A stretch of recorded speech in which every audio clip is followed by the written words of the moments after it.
Hi, everyone. Welcome back to another Epic Chat. My name is Jennifer Shu, and I'm the head of US development at Epic Foundation. So we fight to change the lives of disadvantaged children and youth around the world through our portfolio of high impact organizations. And we really hope that you'll join us to fight the hard fight. Don't forget, today's Epic Chat will include an opportunity to ask our special guest, Chieh Huang, your burning questions during the AMA. So we really want to hear from you. Please drop your questions in the questions tab whenever you think of them, or upvote the ones you'd really love to see him answer. So right before this, he told us nothing's off limits. So this is your shot to literally ask him anything. Over to you, Pak. Hi, everyone. So welcome back. We saw each other a few months ago, and I'm Pierre Arnold, also known as Pak, for Epic in Belgium. Today, we welcome one of our wonderful Epic ambassadors. Chieh, thank you for being here and for supporting the Epic Pledge.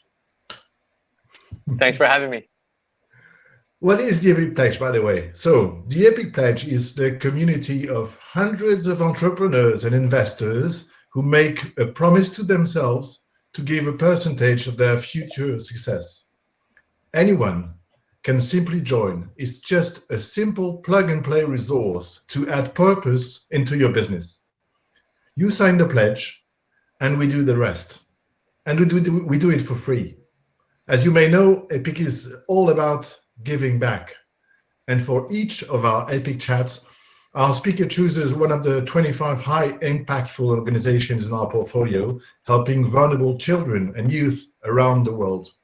Today, Chieh has chosen to support CommonLit. CommonLit, a US social organization working to solve the educational resource disparity and ensure that more students in low income have the right skills and the right resource in literacy. Sorry. Currently, CommonLit currently supports 15 million teachers and pupils across 70% of all US public schools with a free digital library. So you will see soon a donation link to pop up on your screen. Here it is.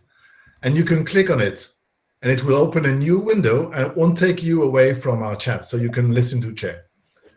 And Chieh has already committed to a generous donation, so please join in. Join Chieh.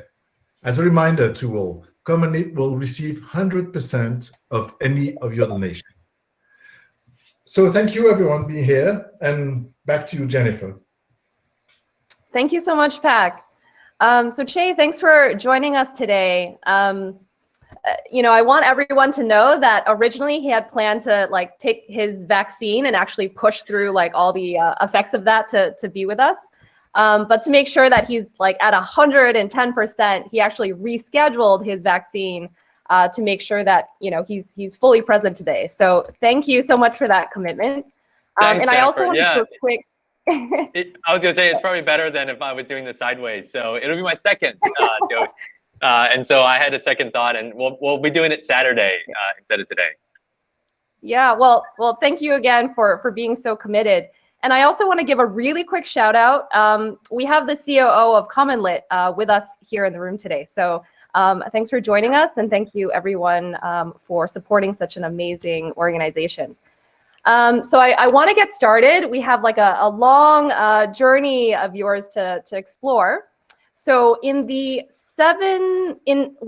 past 7 years, you've raised over $240 million to take Box from an idea in your parents' garage in New Jersey to a team of 500 employees delivering groceries and household goods at wholesale prices. Thanks for making sure I have an endless supply of toilet paper. But you didn't start your career as an entrepreneur. Can you take us back in time to when you were fresh grad? What was running through your mind? What was that first step? So first, it wasn't an endless supply in 2020. So it was a very wild moment for us where we were debating if we had to like lock this place down like Fort Knox because we were sitting on mountains of toilet paper and disinfectant wipes in the middle of the pandemic as we were shipping it out. So we actually were very concerned about the safety of the building because never in human history has toilet paper ever been so valuable. So I never thought we'd be here, but here we are. So, but things have recovered since then, and we're off and back to the races. But like you said, Jennifer, it surely I never would have guessed this is where we would have ended up after 7 years since being in the garage, and certainly I would not have imagined it as I was kind of graduating college way back in the day. I don't want to date myself too much, but it was not recent when I graduated college. But I graduated right around the time where it was post 9/11, so the economy wasn't the greatest in the United States, and I ended up going to countryside Japan to teach English at a public school. So that was a very formative moment for me in my career. And tell me a little bit about how that stint in Japan sort of unexpectedly launched your journey as an entrepreneur. Well, I think that story is just fascinating. It's funny because it just highlights how you just don't know how all the different dots in your life will connect into the future. So I was there for 2 years. It was a great time. Ended up playing Duck Duck Goose with kids for hours at a time. Wasn't really building my career, but just having a great time. So after a few years, I just felt like, okay, my friends were all kind of either going to business school or becoming higher and higher ups at an investment bank or going to medical school. And here I was just kind of partying it up in countryside Japan at a public school. So I ended up going back to law school. Probably couldn't make it as a doctor. Investment bank track wasn't for me, so I went to law school in the end. So did that, and as luck would have it, graduated law school and started my career on September 15th, 2008, coming back from Japan and graduating law school. So September 15th, 2008 might not mean a lot to a lot of people out there, but for those that remember, it was about 9 hours after Lehman Brothers collapsed on September 14th, 2008 on Sunday night. So the office that I started at was just a block away from Lehman Brothers. And so I remember coming out of the subway, new suit that my mom bought me, new shoes, new briefcase, starting the rest of my life. And out of the corner of my eye, I'll never forget, there were, it was blocking traffic because there were literally thousands of people streaming out of the Lehman Brothers building with all their belongings because the entire firm basically just got laid off with no notice. So what a great day to start your career. And yeah, I'll never forget that morning. I mean, that is just a wild vision to think about.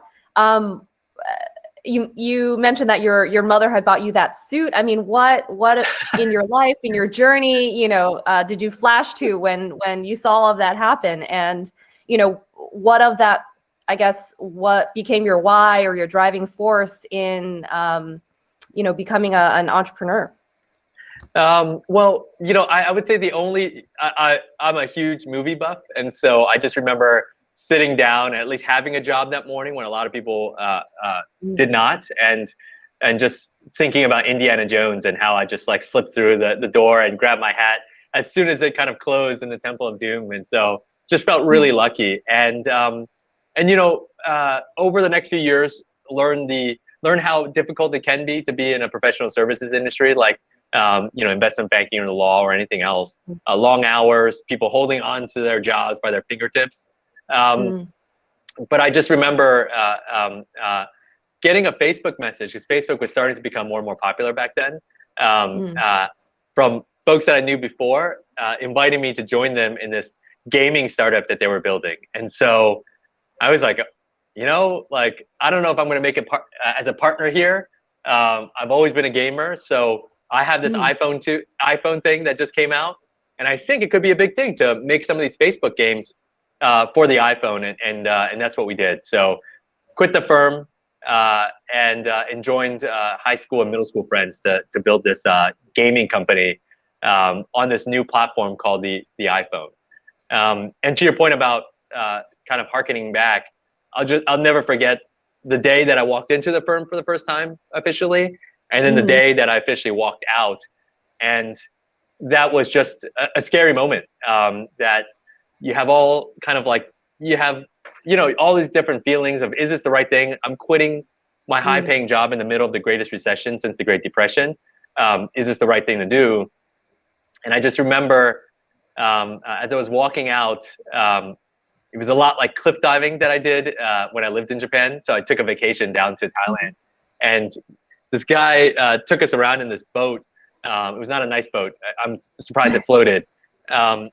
And you pay him like however much, and he just takes you to these random kind of cliffs to dive off of. And it reminds me of diving off one of them, and I probably shouldn't have dove off of. And the feeling that it's so scary until you do it, and then once you do it, you're not thinking about how do I get back up the cliff. You're just thinking about landing safely. And and once you build a company, once you make that leap, you're not thinking about, hey, how do I go back? You're just thinking about how do I make it successful. So that was a big flashback that I had. When we had a chat earlier, you talked about this concept of a personal runway. Can you share that with everyone? Yeah, a lot of folks, if the folks on the line now are building their own businesses, or you're thinking about building your business in the future, what you find is that a lot of people don't think about personal runway. They talk about, oh, I've got 12 months of runway in my startup, or 18 months, or 24 months of runway, or the runway is really short, we got 3 months left. As people branch out and quit the safety of a day job to actually be a full-time entrepreneur, not a lot of people talk about personal runway. And so what I did at the law firm was actually saved enough where I could maintain a decent lifestyle for at least a year off of savings. I wouldn't have to dip into retirement savings. I wouldn't have to change apartments. Of course, like I had to like not go out as much, but overall maintain a pretty normal lifestyle for a year. And then I thought if I didn't make it after a year, I could always kind of go out and find a job again. But I could not sleep easy at night if I didn't at least give it a year. That year could be 2 years for most people, a year for me, it could be 3 months for some people, but you should make that calculation and think about it. Thank you. I can see why that having a personal runway gave you the confidence to leap off of that cliff and go cliff diving. So one thing that really stood out to me when I was, internet stalking you before this, is that you're really well known for how you take care of your employees and your team. And there's kind of two things I want to touch on. So one, you have a no jerk policy. And then two, you have some really unusual, or should I say amazing employee perks. And so I'd love for you to share both of those with us. Yeah, so what you find is that I guess it's unfortunate that we are contrarian in this point, in that we take care of our frontline employees. So if you work in the fulfillment centers as a kind of employee of Box, you get free healthcare, you get stock options, paid time off, $500 emergency fund. So if you suddenly have a flat tire and you just have a emergency bill to pay, that you can draw down on this fund. That's there for you. And then some of the more extreme ones are life-changing benefits or life-changing events. So depends how long you've been with us, but up to $20,000 is covered. In the press, everyone has billed it as the wedding fund. And yeah, a lot of people use it for weddings. I've never been invited to a single one of these weddings, unfortunately. So I'm still waiting for my invite.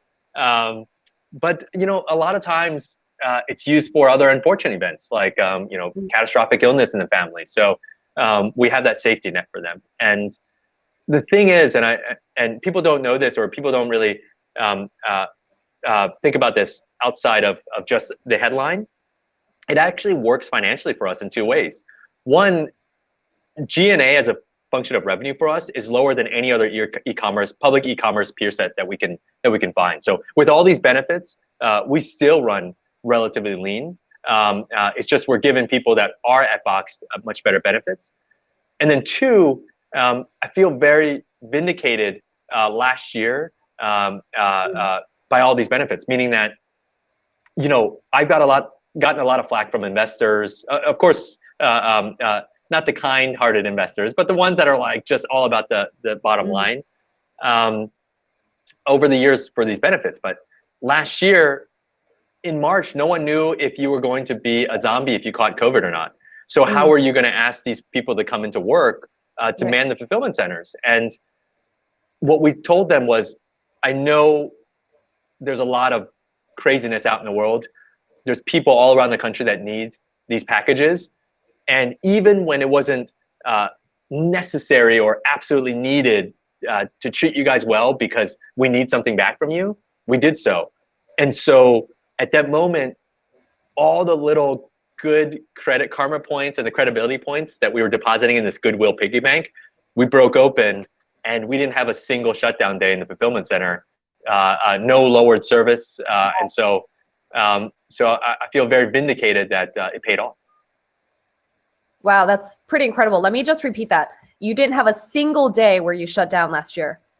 That's right. Where there were companies that were shuttered for weeks, if not months. So that's pretty incredible. And I mean, if you were helping to pay with, weddings and medical emergencies and, your employees' kids' college tuition, I mean, all of that is an amazing way to show your employees that you just really care about them. And I hope, folks in the audience that are looking at, scaling their own companies and building that type of, family culture can take some lessons. Yeah, Jennifer, like on that front, things have heavily evolved since we've even started. So you talk about kind of injecting purpose into your organization. That's what Epic does. It's no longer a nice to have. It's no longer just something to do if you want to sleep easy at night. It's good for the bottom line these days. From a fundraising perspective, the amount of capital that is actually pouring into ESG investing, or that needs certain thresholds of ESG kind of, I hate to say it, certain boxes to be checked in order for them to invest. That allows you to have better access to fundraising. And then the other side is also consumers are starting to vote with their wallets. Like there's a lot of things out there that are decently commoditized, and that folks are beginning to spend money with people they would like to do business with, as crazy as that sounds. And if you think about the younger generation, that younger shopper, or the more kind of progressive shopper around the world, they're starting to spend money with people that treat other people well and treat the environment well. Yes, and this is a perfect segment to one of the first questions that I want to pull from the AMA on how people are voting with their dollars. So this question goes, you're known for taking a stand on social issues, such as barring the pink tax on your website. Where does your motivation to drive positive change for society stem from? So first of all, what is the pink tax? And then, what is the why behind that? So the pink tax is this very archaic system we have in the United States where over 30 states still charge like a sales tax as if it's a non-necessity item, like a luxury item, on feminine care products. And you might think, okay, well, are most things charged a sales tax in those states? In some of those jurisdictions, feminine care products are, like tampons and pads, and then condoms and Rogaine are not, because those are deemed as necessities. And I'm like, that is, bless their hearts for kind of saying that with a straight face, because I sure can't say that with a straight face. And so what we basically do is rebate the tax that we have to collect by law back to consumers on those products. So it's as if you didn't pay the tax. And it's our stance. And unfortunately to this day, it's still, we're still the only national retailer that does that. And it's unfortunate. But what has happened is that the women who are really the brains behind this entire project, they formed it, they took a stance against it, and now they testify in front of state legislatures all around the country to try to abolish the tax in the rest of the 30 plus states that where it's still a thing. So that's what we've done. Wow, I'm seeing the thumbs up happening in the window here. I think a lot of people are inspired by that, and it also just reflects how important it is, right, to have a team that's diverse and inclusive, and isn't afraid to kind of raise these issues and take a stance. Yeah, and I have to be perfectly honest. Like, I do personally do very little when it comes to pink tax. It's just empowering the team to go after it, and it forced us to have at least here, a reckoning of what do we support as an organization and what we just don't have the bandwidth to support. So hopefully this is some take-home, shared experience for the entrepreneurs out there.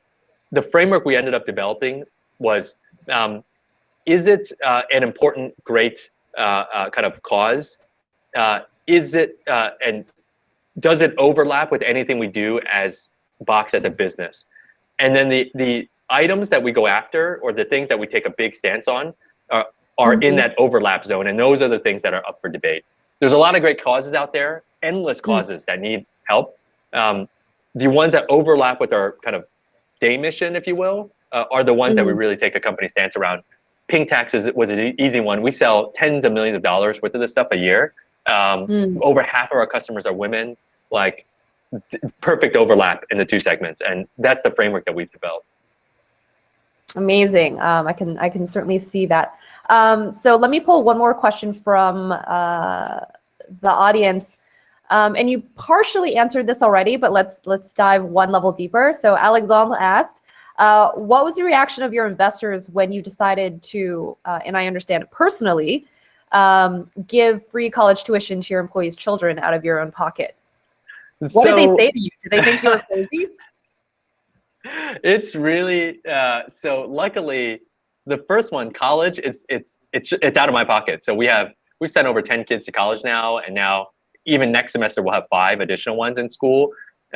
So it's all out of my pocket. So as soon as investors hear that, they're like, okay, great, all right, next topic. It ain't out of my pocket then, But the life-changing benefits one, where the press picked up that it was more of a wedding benefit, I think that's the one where people had an issue with. Because that was company money. But again, like years later, when we've been able to execute on a lower G&A budget with all those things combined, and that vindication of no increased call outs during COVID, I think enabled me to really kind of go into the next meeting with these folks and like kind of strutting it a little bit, just saying, well, look what paid off in the end, doing the right thing. Like karma has struck again in a good way. So I'm really glad that like no one challenges me on this stuff anymore at all. So yeah, it wasn't easy going, but in the end, I fundamentally believe doing good pays off over time. Amazing. So here's a question that I love to ask people a lot too, who've built amazing companies. So Celine asked, what books have inspired your personal and entrepreneurial journeys so far? What are your favorite authors? I like biographies, and especially autobiographies from other entrepreneurs. I feel like a lot of times, you don't have to be an entrepreneur, but whatever, if you're an entrepreneur, just the comfort of being surrounded from the words of other folks that have walked the path that you're walking, even if you don't know them personally, is very powerful for me. Because I read these books, and I'm not kidding you, 50% of it is just like, wow, I thought I had it rough. Like, what did they go through? Can we have and they some got examples? through it. Yeah. I don't want to put you on the spot, but now I'm like intensely curious. Oh my gosh, yeah, like Shoe Dog from Phil Knight, the founder of Nike. Those guys almost went out of business 2-3 times. They were bailed out like at the last second. Just all these things that you just realize, you're like, oh my gosh, like wow, like, man, I thought we had challenges. You put yourself in their shoes, they had challenges as well, and they got through it. And it brings me a lot of comfort. Other ones are like Hard Thing About Hard Things by one of the co-founders of the Andreessen Horowitz firm. And then also even Delivering Happiness from Tony Chieh. So all those things, you just read through it and just like, blows my mind. And that the problems that we all face individually are oftentimes not unique to us, and that everyone, once you dig below the surface, like goes through very similar potentially catastrophic problems, and they work through it in different ways. I can imagine what your autobiography title might be in the future. It'll be, cliff diving with Chieh Huang. Yeah. We'll look forward to reading it. It could be, just to tie off that story. So I don't know if folks know this, but as we were making the game, going back to the post law firm days, the game did quite well. It was featured on the front page of the App Store. We thought we were getting hacked. We weren't getting hacked. It was just a lot of people playing it. So Apple featured it all over the world. And we still couldn't raise money against it. We just didn't know how to raise money. And in the end, we had a meeting with one of the biggest social gaming companies in Japan. Their CEO was here in town anyway. And I realized in that meeting, we found out that she grew up in this little countryside area where I taught English at. And we got along so well. It was like instant chemistry, and our first almost $1 million was raised through that connection. And then after that, our careers in technology got jump started. So never would have known that going out to the countryside. Thought I wasted 2 years of my life there, but in the end, life comes full circle often. Yeah, I talked to a lot of founders that say, building a successful company requires a lot of hard work and little steps day by day, but also a lot of serendipity. And so it's great to hear that happened for you in the context of education, given the theme and our featured org, Common Lit today. So it's always so painful to look at the timestamp, because these conversations are so fun and so inspiring. But I do want to ask you one last question before we let you go back to your day job today. I see your warehouse. Packing boxes. Busy keeping our country running on toilet paper. So last question, and this combines it with a couple questions from the audience. So one person from the audience asked, who inspires you? And then another asked, why is it so important for you to give back? And so I was hoping you could talk about that and also share why you decided to sign the Epic Pledge. Who inspires me? I think it's a two-sided story. So of course I look up towards the entrepreneurs that have really kind of built iconic businesses through the years. And again, that's why I read those books, especially the autobiographies. But probably one of the less obvious ways that I find inspiration in myself is to read stories about everyday people. So in a lot of ways, it kind of contextualizes what I'm going through, in that a lot of what I'm going through in reality are classified as first world problems. And the everyday person that's just single mom trying to raise a family, breadwinner that just got laid off from their job, those are the folks that, frankly, when I read about them, it's just so inspiring. And, a shameless plug, not shameless plug, I have nothing to do with them, but you read all these stories, especially on Humans of New York. You just read it and just like everyday challenges of just random people. And you just realize we're kind of all in this together. And no matter how great people seem like they're doing, everyone's got their challenges and everyone continues to press through. So I find inspiration in kind of non-common ways like that. Epic Pledge, I met Alex very early on in the Boxed kind of life cycle. We instantly hit it off. I think we're very aligned in terms of our vision of the type of people that we want to surround ourselves with and the type of people we want to be. And so it was very easy for me to take the Epic Pledge. It was the first ever pledge of any kind that I ever took. So, and I have no regrets at all. Yeah, well, especially after this conversation, I can see why there was that fit with vision and mission. And we're really, happy and honored that you're part of our Epic Pledge community, and can't wait to see where Box goes. And in another conversation, I'll pick up another AMA question that came through, which is, what is going to be that next Box? Are you going to, build what is that next big idea? But we'll have to stay tuned for that. I don't know what it would be, but it would first start with me sleeping for 14 hours straight. That would be well deserved. I haven't had a sleep like that in years, so Yeah, anything. I'm sure I would function better after that. So, but that would be first and foremost. Yeah, or maybe another vacation back to cliff diving, or maybe not cliff Ooh, diving, a little bit more like snorkeling or something more low key. I can't, it's shocking for me to say, and these words have never been uttered by another human being, but I miss Newark Airport. So after flying so much, I thought I'd never want to see that place again. But I actually miss it. Give me any airport around the world, no matter how horrible. You give me the old LaGuardia Airport, and I miss it these days because, that human connection with people all around the world, landing in a city, even if you're there for business, to be able to explore for the day. It's just exciting. And I think, that connection with people around the world is what drives me. Yes. Love that. Love that. Well, it's with great reluctance that I end this chat, but thank you so much for your time today. As a reminder to everyone in the audience, we have these pretty much every month. Next month is with Rishi Jaitley, who is the CEO of Times Bridge, and we'll be talking about the entrepreneurial ecosystem in India and his experience, helping Twitter and other big US tech companies enter the Indian market. So join us for that on May 19th. And then if I can ask one little favor of all of you today, stay an extra minute at the end of this, and you'll see our little Super Bowl commercial for the Epic Pledge. And we hope you'll take a look and consider, joining us in fighting this hard fight. So Chieh, thanks again. Your journey has been amazing, and we look forward to reading your autobiography.